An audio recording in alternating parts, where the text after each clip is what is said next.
اسلام میں داخل ہونے کے لیے لا الہ الا اللہ محمد الرسول اللہ پڑھنا پڑتا ہے، لیکن اسلام کے اندر رہنے کے لیے عقیدہ ختم نبوت ہونا ضروری ہے۔ اور یہ عقیدہ ٹھیک ہونا کتنا اہم ہے۔ اللہ نے آپ کی نسبت سے ایک بات دل میں ڈال دی، سمجھا دیتا ہوں۔ عقیدہ ٹھیک ہونا کتنا ضروری ہے، مثال دیتا ہوں، آسان ہو جائے گا۔ حضور صلی اللہ علیہ وسلم کی پیدائش سے پہلے، آپ کی پیدائش کے بعد ابو جہل، ابو لہب، عبد المطلب اور مکہ کے جو دیگر بڑے کافر تھے، وہ اپنی حلال کمائی سے بیت اللہ کی تعمیر کیا کرتے تھے، اپنی حلال کمائی سے حاجیوں کو پانی پلایا کرتے تھے، اپنی حلال کمائی سے مسافر خانے بنوایا کرتے تھے کافر، لیکن اپنی حلال کمائی سے بیت اللہ جیسی عظیم جگہ کی تعمیر، حاجیوں جیسے عظیم لوگوں کی خدمت، مسافروں کے لیے رہائش کا، کھانے کا انتظام کرتے۔ حضور کی آمد ہوئی، حضور نے فرمایا تم کام تو بہت اونچے کرتے ہو، کام تو بہت نیک کرتے ہو، لیکن اللہ کا اعلان ہے لا الہ الا اللہ محمد الرسول اللہ پڑھ لو، تمہارا ایمان اللہ اور محمد پہ آ جائے گا، عقیدہ ٹھیک ہو جائے گا، تمہارا یہ عمل قابل قبول ہو جائے گا۔ دیکھو مثال دینے چلو، زیرو ہے نا، زیرو گنتی میں 1 2 3 4 زیرو ہے، آپ 1 2 3 4 10 زیرو لگا دو، ان کی کوئی قیمت بنے گی؟ نہیں بنے گی۔ ایک زیرو کے ساتھ صرف 1 لگا دو تو قیمت بنی کہ نہیں بنی؟ 10 بن جائے گا، بن جائے گا نا۔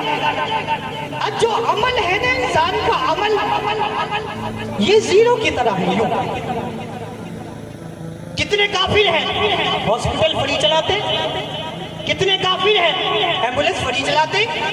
کتنے کافر ہیں غریبوں کی مدد کرتے؟ کتنے کافر ہیں لاکھوں لوگوں کے لیے صدقہ خیرات کرتے؟ لیکن عمل قابل قبول نہیں۔ عمل تو نیک ہے نا، عمل میں تو شک کوئی نہیں، لیکن قابل قبول نہیں ہے۔ کیوں؟ عمل تو زیرو کی طرح ہوتا ہے۔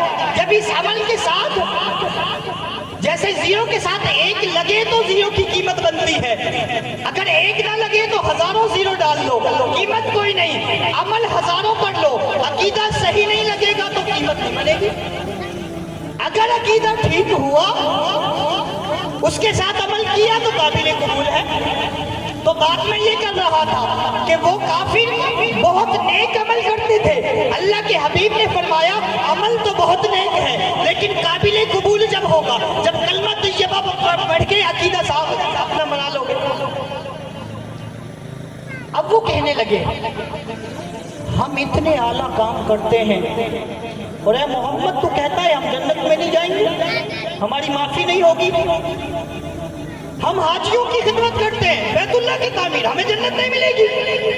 پھر اللہ نے اس کا جواب دیا سورۃ النساء آیت نمبر 19 کے اندر، اجعلتم سقایۃ الحاج وعمارۃ المسجد الحرام، اس آیت میں اللہ فرماتے ہیں لا یستوون عند اللہ، کہ اللہ کے ہاں صحیح عقیدے والا اور غلط عقیدے والا کبھی برابر نہیں ہو سکتے۔ اللہ نے جواب دیا کہ تم یہ عمارتیں بنا کے سوچتے ہو کہ تم اس شخص کے برابر ہو جاؤ گے جو اللہ اور اس کے رسول پہ ایمان لایا۔ اچھا، یہ ایک واقعہ۔ دوسرا واقعہ حدیث میں آتا ہے، آپ نے سنا ہے، ایک فاحشہ عورت، ایک فاحشہ عورت راستے سے گزر رہی، دیکھا ایک کتے کا بچہ ہے، پیاسا ہے، مرنے کے قریب ہے، اس کو ترس آیا، دوپٹہ اتارا، جوتا اتارا، دوپٹہ جوتے سے باندھا، کنویں میں ڈالا، پانی نکالا، بچے کو پلایا، اللہ نے جنت دے دی، اللہ نے جنت دے دی۔ اب یہ 2 واقعہ آپ کے سامنے آ گئے، بیت اللہ کی تعمیر کرنے والے بھی اور ایک فاحشہ عورت بھی۔ اللہ نے فاحشہ عورت کو جنت دے دی۔ ذخیرۃ الجنان تفسیر اسی آیت کے تحت سورۃ النساء 19 کے اندر سرفراز خان صفدر رحمت اللہ علیہ، اللہ کے بہت بڑے نیک بزرگ، آپ لکھتے ہیں کائنات والوں سنو، ایک نقطے کی بات بتانے چلا ہوں۔ ادھر بیت اللہ کی تعمیر کرنے والے، حاجیوں کی خدمت کرنے والے، مسافروں کی مدد کرنے والے، لیکن عقیدہ ٹھیک نہیں، اللہ نے جنت نہیں دی۔ یہ فاحشہ عورت پوری زندگی گناہوں میں گزاری، عقیدہ ٹھیک تھا، اللہ نے ایک چھوٹے عمل پہ جنت دے دی۔ تو آپ فرماتے ہیں اگر عقیدہ ٹھیک ہو، مسجد میں ایک اینٹ بھی لگا دو، اللہ جنت دے دیتا ہے۔ عقیدہ ٹھیک نہ ہو، بیت